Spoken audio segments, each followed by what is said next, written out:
when you were rejected from Harvard Business School, is obviously somewhat of a failure in your mind. How do you adapt to your failures in life to make you more successful?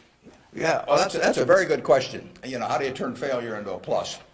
And it's true. When I was at the University of Nebraska, one day I was reading the Daily Nebraskan, and it said in room 300 or something, at 3 o'clock there will be this panel of three professors here at the university, and they're going to award the Nathan Gold Scholarship. I don't know whether you still have that around. And at the time, it said it would give you $500 to go to the graduate school of your choice. I don't know whether it's changed in amount, but that was it. So I read this, and I went there to this room at 3 o'clock that day, or whatever it was.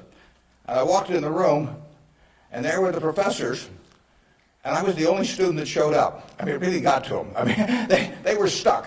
They kept waiting and looking at their watch and hoping there would be more candidates, but no one came in. So I won $500 by default. And those are usually my biggest triumphs when nobody else shows up. And so here I was. I had $500 to go toward it wasn't limited as any graduate school for a master's degree. So I applied to Harvard. My dad wanted me to. And I shortly heard from Harvard, and they said, go to Chicago and meet this fellow who interviews applicants from the Midwest. So I got on the train, and that's what you did in those days, and I spent about 10 hours on the Burlington going to Chicago.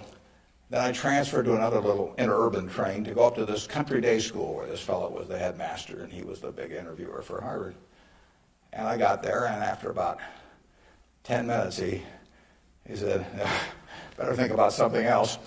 He come back later on. I was 19 at the time, and I looked about 12, and I acted about 8. So it was not a great combination. So he said, forget it. So I took the little interurban train back to Chicago, and I took the 10-hour train back to Omaha. And all the time I'm thinking, what do I tell my parents? It's kind of embarrassing.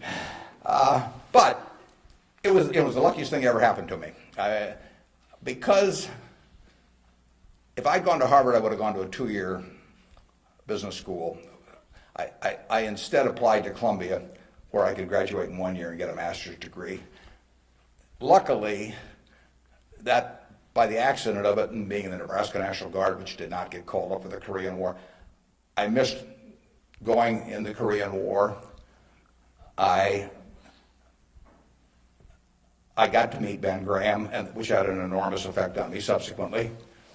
And I probably got my wife that way because she was going to Northwestern, and I was able to put on sort of a full court press because I got out in 1 year, and otherwise she'd have met some other guy. I mean, I got her before the competition showed up, and so it worked out wonderfully. It couldn't have worked out better, and that's been my life basically. I mean, things.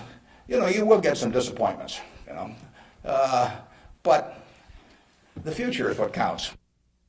It'd be fun if I knew every decision I was going to make was going to be perfect. It would not be as much fun. It'd be like playing golf and knowing you're going to hit a hole-in-one on every hole. You wouldn't play golf if every time you got on a tee, you just took a swing and the ball ended up in the hole. It'd be fun for a few days. You get on TV, but the game would not be any fun.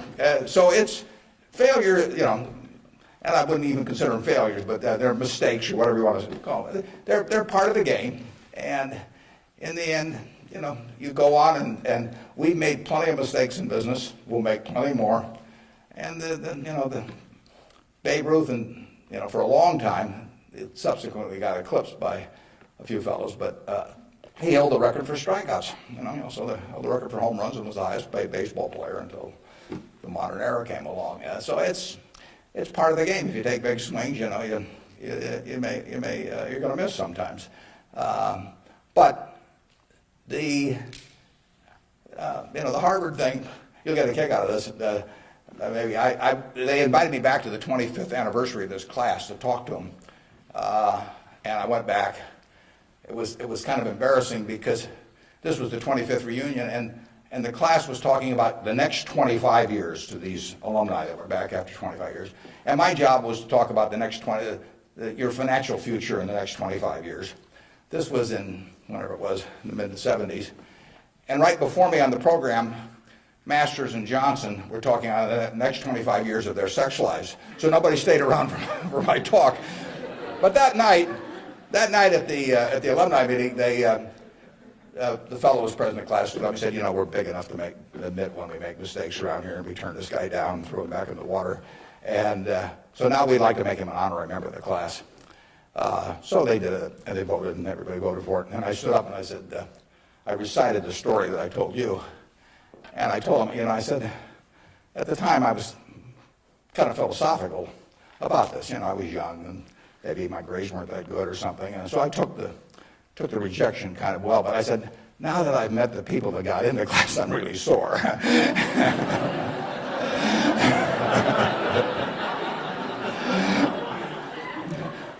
Okay, who's next?